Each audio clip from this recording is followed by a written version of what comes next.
Hi, we're here with Norm Hellenbeck from Integrity Home Services, and we're going to talk to you today about home inspections. Hi, Norm. Hi, how are you? Good, how are you? Fine. Okay, Norm, can you first tell us why is it important to hire a licensed home inspector? A licensed home inspector kind of gives you a little breathing room as far as you'll know that the inspector is qualified and certified in many different areas that they have to be certified in. And the state of New Jersey actually requires that a home inspector be licensed. Okay, great. And when you do a home inspection, Norm, what areas of the home should a home inspector cover? Home inspection should really cover from the top of the roof all the way down to the bottom of the foundation and everything in between. So the roof system, the gutter system, the exterior walls, the foundation itself, the electrical system, receptacles, switches, the main panel, the furnaces, the air conditioning systems, everything that's included inside that home should be inspected. Okay. So when you do this, what type of report should a client expect from you once you do that type of an inspection? And should the inspection have your finding and some suggestions for remediation? Yeah, the different types of reports that are out there, there are some inspectors that do just a checklist type inspection, and you get that typically right at the end of the inspection. I typically do a very rather large narrative type report, which is really geared towards your house. What it does, it really summarizes all the defects that I find in the house, and then I also give some suggestions on whether it should be repaired or replaced and how to do it. And you should really go into some of the what caused that problem and how to remediate that problem. Okay. Sometimes when we do inspections, I've seen people give out checklists.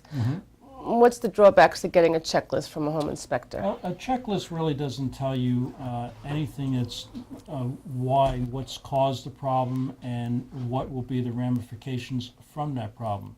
A checklist basically just tells you, is there a roof?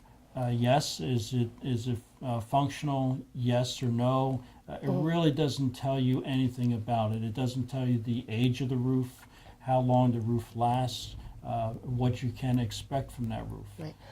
So when you're looking for a home inspector, be sure to make sure you find out what kind of report they're willing to give you. Absolutely. Okay. Okay. I know you're certified for mold inspection, correct? That's correct. Okay. So as mold is a growing concern. Yes, it is. And so where is mold most commonly found, and what can be done to remediate it or prevent it? Well, mold needs basically two conditions in order to grow. Mold needs moisture and it needs warmth. And if you typically down in a basement area where many people put carpeting right over the concrete slab, and you have a lot of water that actually comes out of the ground and through that slab, and what happens is the carpeting will actually trap that moisture, and you'll begin to have some mold growth take place. That's one of the reasons why so many young children are contracting allergies and things like that. You really need in a basement setting, and every house is different, but in a basement type setting, you really should be running dehumidifiers to keep. You want to keep the humidity level between 30 to 45, 50%. And if you do have any type of water conditions, whether it's a leaky pipe or a valve or anything like that, you really want to take care of that as quickly as possible. Mold will begin to grow 24 to 48 hours after the water has hit a surface where it can grow. Wow, that's rather quickly. It is quick. Okay. Radon, another issue that people are concerned about. So what are some myths and facts about radon? One of the myths for sellers, when they have a radon canister inside their home and the radon is being tested, some folks like to open up the windows thinking that they're going to vent out, if there's any radon gas in the house, it's going to vent it out. Really, that's a myth, because what happens is when you open up your windows, you're actually creating a drafting effect. So the radon gas, which comes from the ground, radon is actually a product of the decay of uranium that's within the ground surface, ground level. And so as the gas comes through, and you open up your windows, a lot of times it creates this drafting effect, which actually may pull more radon into the house.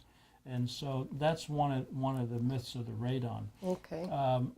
Some of the facts about radon: it's a second leading cause of lung cancer.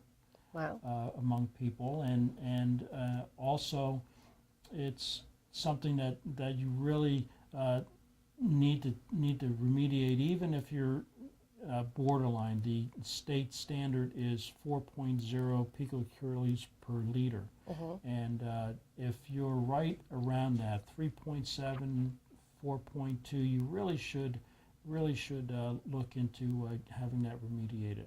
Okay. You're better to be safe than sorry. sorry. Absolutely. Okay, thank you. And I also know you do termite inspection, and can you tell us a little bit what you do for pest inspections, termite inspections, and what you would do for that? A termite inspection, or in real estate transactions, it's called a wood destroying insect report. Correct. WDI. Typically, you're looking at all the sill plate along the basement of the house, along the floor joists. If there's a crawl space, you really need to get inside that crawl space and just crawl around there, and just you're looking for any type of shelter tubes or termite tunnels, as they're called, which they're typically a light brown color, about the size of a pencil, and they go up right on the inside or outside of the foundation block. And most of the time you don't see active termites, but every so often you hit a little piece of wood and you see the little white workers that are in there. Some of the things that you'd like to need to keep an eye out for: if your house is on a slab and you see a little bubbling of your paint around the baseboard, anything like that, and you peel it back and you see some dirt behind the paint, that's actually typically that's caused by termites. Oh, okay. And in a house that's built on a slab, it's very difficult to see any type of termite activity, because they come right inside the wall. Oh, and wow, eat so from it's the inside out. Right. Absolutely. Good point. Okay. Well testing. What's involved with well testing, and why, people, when you tell them to test their wells, they also say, oh my God, the water I'm drinking. So what's... Yeah, there's it's called a PWTA. It's a Private Well Testing Act, and so on every real estate transaction, if you have a well that's used for your drinking water, it needs to be tested. I typically will take samples, water samples, and take it to a testing site, and they test it for all different types of bacteria and solvents and other things. In Hunterdon County, they also do what's called a particulates test, and that just tests for a lot of other things. I typically sub that out to an actual well person who has more expertise in that area than I do. Yeah, that's an important factor when you have a well. Absolutely. Okay.